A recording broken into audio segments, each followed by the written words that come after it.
move over to something a little bit more exciting. Anthony Davis is a guy who's been really, really coming alive for the Los Angeles Lakers over the last few games. And the Lakers are a team that they've definitely, one would say, needed it. The team is now slowly climbing up the standings of the NBA. And I'm not saying that, this team is a playoff this or that, but there is some, cohesion happening in this team. Right now they're 12, they're the 12th seed. But what you have to understand is they're 5.5 games back from first place, which means they're really only 2 games behind 6th place in the West. They're 3 games behind 5th place. Okay, and they're only 1 game away from being in the 10th seed. So they're really in the mix of the playoffs mix. And the thing is right now, 20 games in, 1/5 of the season into the NBA year, we're going to start seeing the teams that pull ahead. And there's going to be 3 teams. There's going to be the teams that are the lottery teams, which we'll see in the next month or so. And then the second team is the teams that will that will either be a playoff or a play-in team. But those 2 teams are teams that we expect, even if they made the play-in, even if they made the playoff, they're not going to go far. And then there's going to be the small group that you could do as a subgroup, which is the dark horses, and then the guys that are the contenders. Because not everybody's trying to get to the first seed. Obviously, everyone liked the first seed, but at the end of the day, it's getting the best group into rhythm, into cohesion, and being able to play off of one another and play your best basketball at the end of the year and just getting to the playoffs at times. So what is your thoughts on Anthony Davis, who now for the season is averaging 28.6 points, 33.3% from the 3. Oh my God, starting to find that 3-point shot again. 59% from the field, 13 rebounds a night. Anthony Davis said he's not focused on winning MVP, he's focused on winning. Thoughts? Yeah, dude, he's playing like MVP right now. First off, happy holiday to you as well, 4th Q. But dude, 55 points, 17 rebounds, 44 points. That win against the Bucks, I think, I was texting my buddy, I think that completely rejuvenates this basketball team, although they were already trending in that direction. Anthony Davis is an MVP candidate right now. He's probably, at this point in the last 5 games at least, he's the best center in the NBA. I still take him over Jokic every single day of the week. And dude, it's just coming along nicely, man. Russ had 15 assists the other night. That win against the Bucks is huge. I know it was Middleton's first game back, but Russ is playing like a 6th man of the year. I still think he gets his all-star appearance. Lonnie Walker, Austin Reeves have been very nice. Thomas Bryant, Troy Brown Jr., Wenyen Gabriel, LeBron James, year 20, he's still throwing up 26, 9, and 7. Like this team is really talented, and this is why I had them in my top. Down goes Cyro. This is why I had them in my top. I'm here. I'm just giving you the solo look. I think I had him in the top 5. I don't need the solo look. What do you mean? I had him in my top 5 power ranking because I wanted Anthony Davis to be that paint present, shooting like 65% his last 10 games or something like that. He's the old AD right now, and it's just a huge impact on both ends of the floor. And dude, he's the guy, man. He's the guy. But don't forget about LeBron James. Don't forget. So with this team, they're now, I believe, with them being 10 and 12, and just right there, I think one of the things is that this is a team that has won 8 of their last 10. Yeah. Anthony Davis is, I don't know what hyperbole out there properly suits this man, but what he is doing is looking like the guy that they traded for back in 2019, guy who in New Orleans was just putting up numbers that was ridiculous. And he's playing some of his best basketball, non-bubble basketball. He's dropped 55 on my Washington Wizards on Sunday. And the fact that he just made Kristaps Porzingis and Daniel Gafford look like school children is incredible. And during this 10-game stretch for Anthony Davis, he's averaging 35.2 points, 15.6 rebounds, 2.9 blocks, 2.7 assists, while shooting and making almost 65% of his shots. The Lakers obviously can't hope and rely that Davis keeps up this absurd level of play for the rest of the season. And of course, they just need him to stay healthy. Now they need some more help. LeBron James can't afford to miss any more time this season, seriously, unless they build some huge lead in the standings. And they need to continue to find more ways to maximize Russell Westbrook. But the Lakers could make a move right now, Kendrick Nunn and Pat Bev. that at least has them, not look like a play-in team, but more like an actual playoff squad.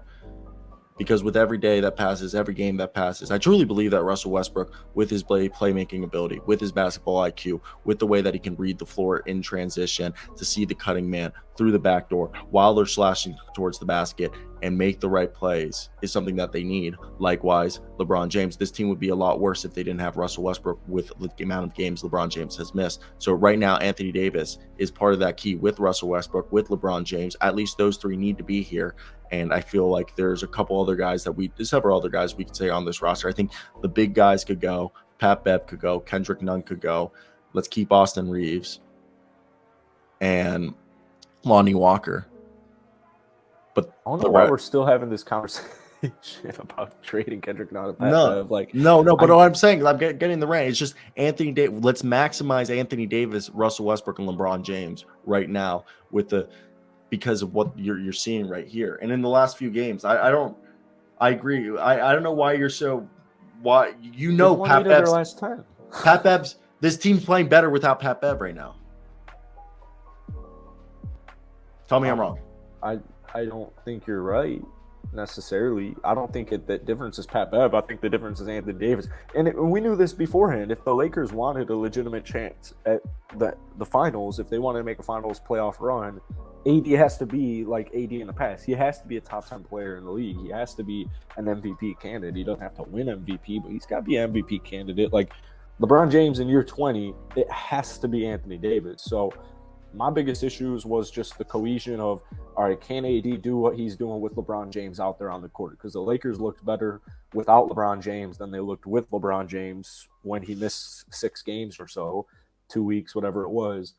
So right now, what I'm looking at is, Pat Bev's interesting. He's circled on my list, but, they're 2-0 in this road trip. So you got 4 more. If they get out of this road trip 4-2, 5-1, I think they're perfectly fine. Lonnie Walker, Austin Reeves, Russell Westbrook, they've done phenomenal jobs. I think Dennis Schroeder is a huge piece as well. Schroeder missed time, Bev's missed time, LeBron's missed time, Walker's missed time, AD's missed time, Thomas Bryant's missed time.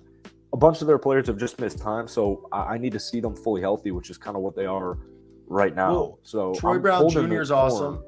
I personally think like they've got good guys in certain positions. Like I think LeBron James, Anthony Davis, like you got to maximize Anthony Davis the way he's playing. And right now, the guys that have been awesome with him on the floor have been, when LeBron's healthy, obviously, but Lonnie Walker, Austin Reeves, Russell Westbrook. Yes, I agree. Schroeder's been a good bump. That's why I think moving Pat Bev and Kendrick Nunn is fine. Kendrick Nunn is not even an argument.